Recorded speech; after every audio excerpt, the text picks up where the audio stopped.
this off.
Oh, look at that.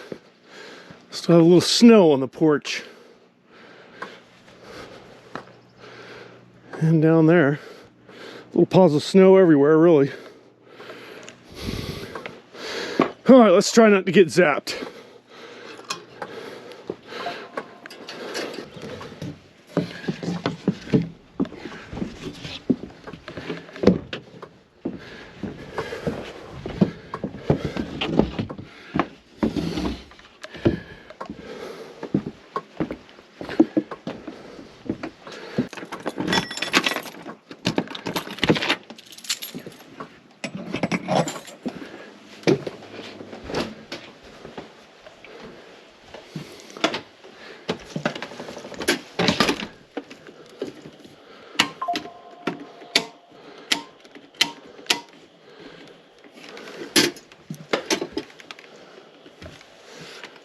All right, what we got going on in here? Nice, nice.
How much battery we got? Let's run down the trail, see what's going on down there.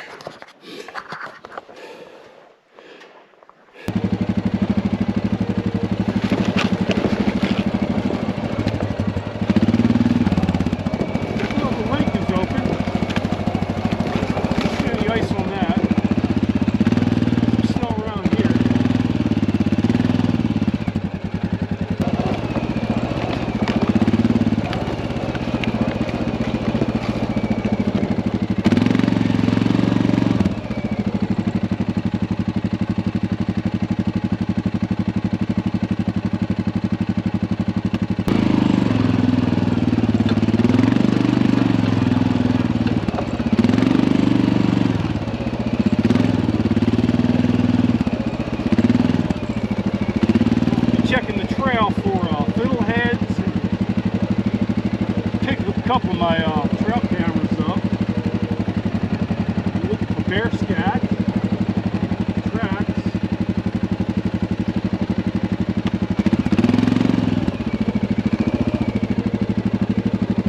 I think I missed the fiddlehead by just about 5 or 6 days.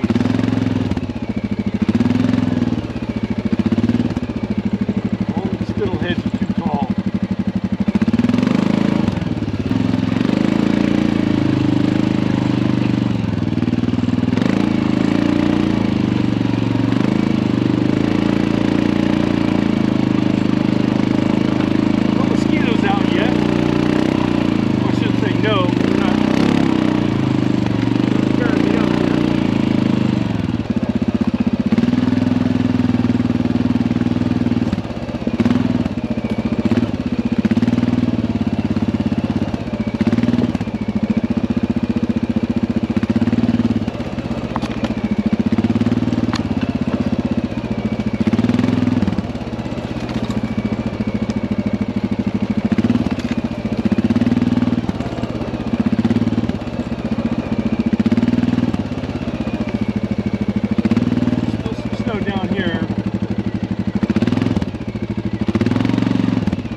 that back there is my snowdrift that I always have to fight in the winter.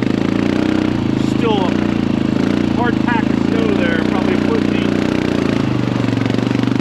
It's gone in a couple days.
Kick back for a couple minutes, and then I got to get busy putting all the groceries away, getting all the meat divided and bagged up and frozen. No problems while I was gone. No bear damage. No problems with the wind turbine or the solar. There's one thing I am going to do while I'm home this time, and I have no need to switch the wind turbine from one battery bank to the other. It always needs to be on the outside battery bank. I never have a need for wind turbine assistance with the lithium battery bank. But I do with the silicone gel. So the wind turbine is going to be put on that one. And then the switches are going to switch the refrigeration from the inside battery bank to the outside. So I can take the load off of the outside battery bank and let that charge up. I can switch it back once the charge is complete on those silicone gel batteries. They take a little bit of time. Where the lithium, they charge up rapidly. So that's one task I'm going to do while I'm home. Been busy the last 3 days. Crew change prep, crew change, 7-hour drive, stop at a couple places on the way to Talkeetna. And then this morning I ran back down to Wasilla and did my grocery shopping and picked up a couple other items that I needed. Back to Talkeetna post office, storage unit, loaded the helicopter, got out here, unloaded the helicopter, then had to bring everything over to the cabin. Now I have to unload everything once again, put everything in its spot. You can't see the mountain today. It'll be out, hopefully. Looks like a little pattern has set in that we get a little bit of sunshine, blue skies, and then rain. And that's perfect. It just stinks when it's all sun and no water. And the opposite when it rains nonstop and the sun never comes out, like last summer. It was pretty bad. Got my cards. I'm going to have to go through them. Go through my bag.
Bungee from the winter.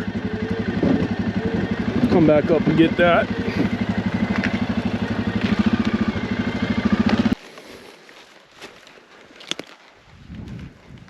Well, I'm down at the garden and I'm gonna plant my potatoes and some other stuff. The potatoes should be okay unless a moose steps on them. But the lettuce and carrots that I'm gonna plant, they'll probably be eaten by the snowshoe hare. We'll see how it goes. I'm just gonna throw some seeds in the ground. I'm gonna get it tilled up because I put fertilizer on it just on the top at the end of summer last year. Eventually I'm not gonna till it all. Once I get compost and get my beds raised up a little bit, there'll only be 3 beds in the high tunnel. Down the center, a wide one, and then 2 narrow down either side. I still have work to do on this, but the first thing is I need to get it all fenced in. I'm gonna put up 54 T-posts, fence it on all 4 sides, put electric wire, fence charger. I got to get a couple solar panels put up and a solar charge controller and a battery. And that's going to eventually run the electric fence, a ventilation fan on an automatic timer, thermostatic timer. It'll also run a water pump because at the end of this high tunnel on either side, I'm going to have a rain barrel and I'm going to have the gutters dumping water into the barrels. Once the barrels fill up, then it'll start watering. I'm going to put some drip hose. So once the rain is sufficient, then it'll start watering inside the high tunnel. When I'm home, I can use the water pump and a garden hose to water everything down inside the high tunnel.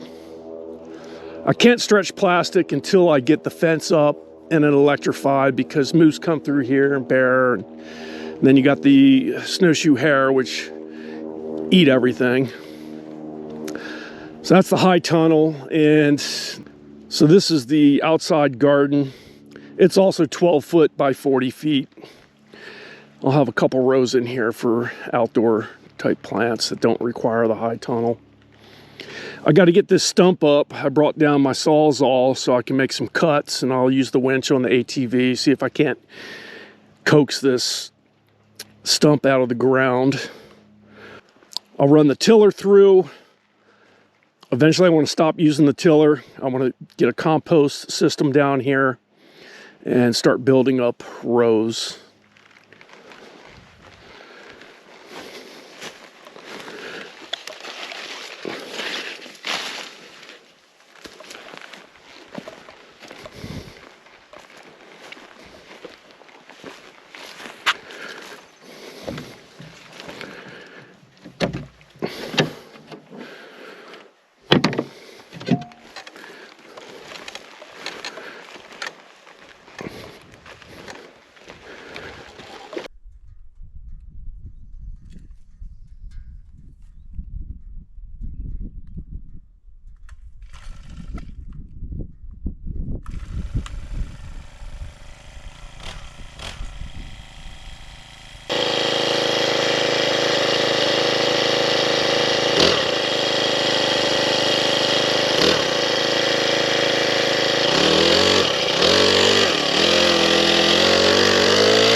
pull this up last year, but it's in there too good.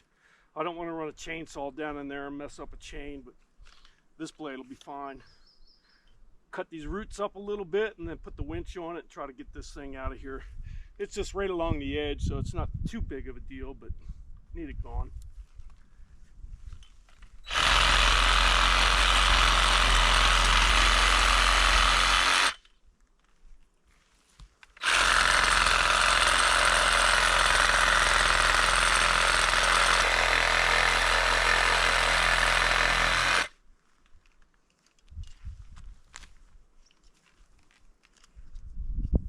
See better. Yogi doesn't sneak up on me.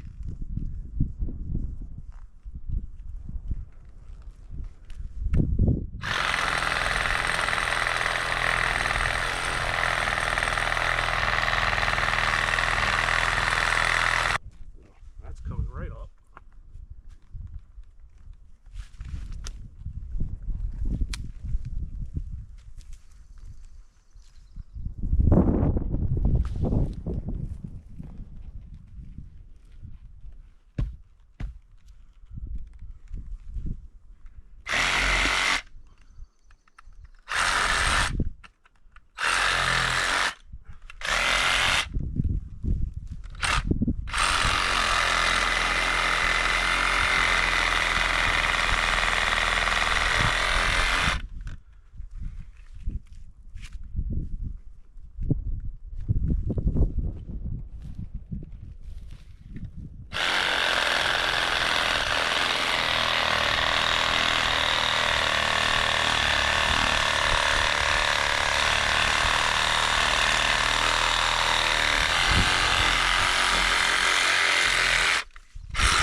All right, potatoes, kale, lettuce, spinach, onion.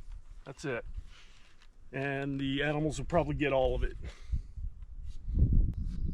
So once again, I was hoping to make some progress on the garden this year, and it doesn't look like I'm going to be able to. So everything that I planted here is at the mercy of the animals. We'll see what survives and what doesn't. I still have to mend this soil. There's a lot to do with the garden. The fencing, the electric fence, solar panels, battery. I've got to build a gate, stretch the plastic, put in a fan with a thermostat. I've got to put in gutters down the side on the hip boards. They're going to dump into 55-gallon cisterns. When they fill up, then it's going to overflow and down through some drip hose that's going to be in the high tunnel. The outside garden is going to be at the mercy of the rain. I'm going to put a pump down at the bottom of one of the barrels, or both of them. I could plumb them to the center and put the pump in the center. So I can run a hose in here, turn the pump on and off. It'll be a 12-volt pump. So then I can water the garden when I'm home. It's all going to be hit or miss with the garden here, since I'm out here solo and I work.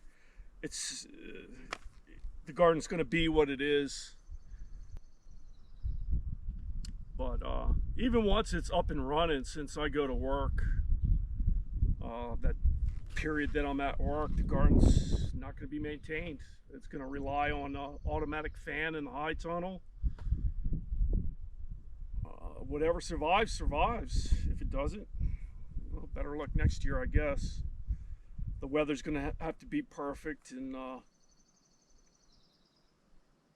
bunch of complexities come in with the high tunnel, especially after I stretch the plastic. I'm going to have to get a snow blower down here, because when I come home, I'm going to have to clear snow. I'm going to have to pull it off of the top, which is going to be reinforced more than what it is right now. But I'm going to have to pull it off the top. It's going to dump on the sides, and it'll build up. This whole high tunnel area could be buried in the snow. So I'll run the snow blower along the sides and spit the snow out.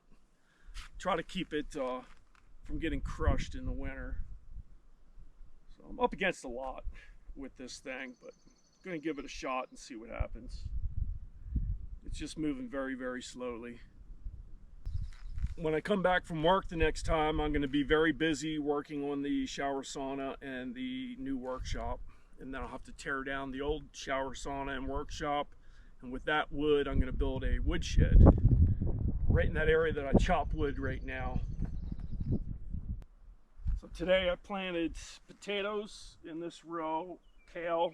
I got spinach that's lettuce, spinach, and I planted a couple onion seeds.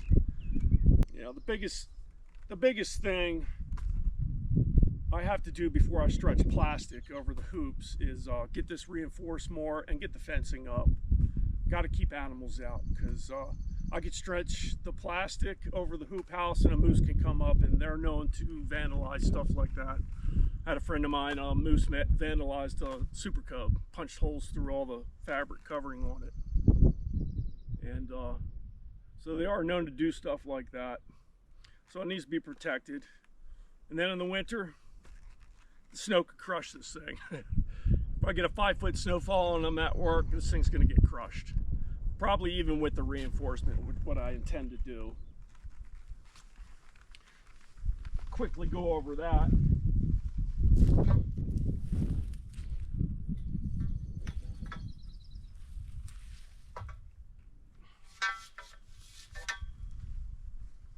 So at each one of these hoops, I'm going to tie in 2 poles, and they're going to run down in the center. I'm not going to have crops right here underneath, but I'm going to put 2 poles on each hoop. And then on the bottom, they're going to tie into a pole that's laying horizontally along the ground. So in the winter, when the ground's super hard, this isn't going to go anywhere. In addition to that, I have to run more purlins, and then I have to put a baseboard down here that'll stiffen this thing up quite a bit. So with the 2 more purlins, the 2 posts at each hoop, the horizontal pole running along the ground, and the baseboards should make it pretty stiff, but snow's heavy. It's still capable of crushing this thing. And I will need the snow blower. A lot of people wonder why I don't have a snow blower up at the cabin. Well, the terrain's like this, and you got rocks sticking up, and you can go downhill once, but then you got to turn around and come back up. You're out of luck, even with the track snow blower. Well, snow blowers are designed for flat ground or flat-ish. Driveways, sidewalks, stuff like that. If I'm running over rocks, I'm going to just tear the snow blower up. Down here, it's mostly flat, and then the main thing I need to do is cut the snow down. I don't need to go all the way to the ground, but I can blow the snow out to the sides and get it off of the high tunnel. Even with the plastic on there, it generally lasts about 6 years, and then you have to replace it. I'm figuring I'll need to replace it every 4 or 5 years. Maybe, maybe the first year when the snow crushes it. But it's a lot of work, and got so many other things going on right now. Just gonna roll the dice with what I planted today and see what happens. There's a bird showing up, very interested in what I'm doing. This guy's talking to himself over there. So I'm about done down here. I'm gonna head back up. The next day or two, I'm gonna start on the shower sauna pilings, which are gonna be poured concrete with reinforcement. So the threaded rod's gonna have to be sunk down into the rock. I'm gonna drill holes with the Hilti and get those secured with construction epoxy, so they won't come up out of the rock. And they're going to be 1 inch. Each one of them's rated for 12,000 pounds. So I'm going to have 4 for the shower sauna. The workshop's probably going to have about 10, but that's going to be 4x4s. I'm going to go with 6x6s out on the cliff. So that's the plan. Get as much done as I can while I'm home this time, and unfortunately the garden is going to have to wait for another year. One thing I do want to do is purchase the equipment, and I could save a little bit of money if I put everything up next year. With the fencing, that 450 pounds of fencing that I need, the T-posts, I can bring them out by snow machine. That'll save me quite a bit of money. So I'll probably do that, get everything purchased, put in the storage unit in town, and then this winter, as soon as I can start running back to town, I'll take the sled in there, and 2 trips should be enough to get the T-post out here. And then I'll make another run and pick up the rest of the supplies, the rolled fencing for the garden. I brought out that chain link fence, but I have other plans for that over by the workshop.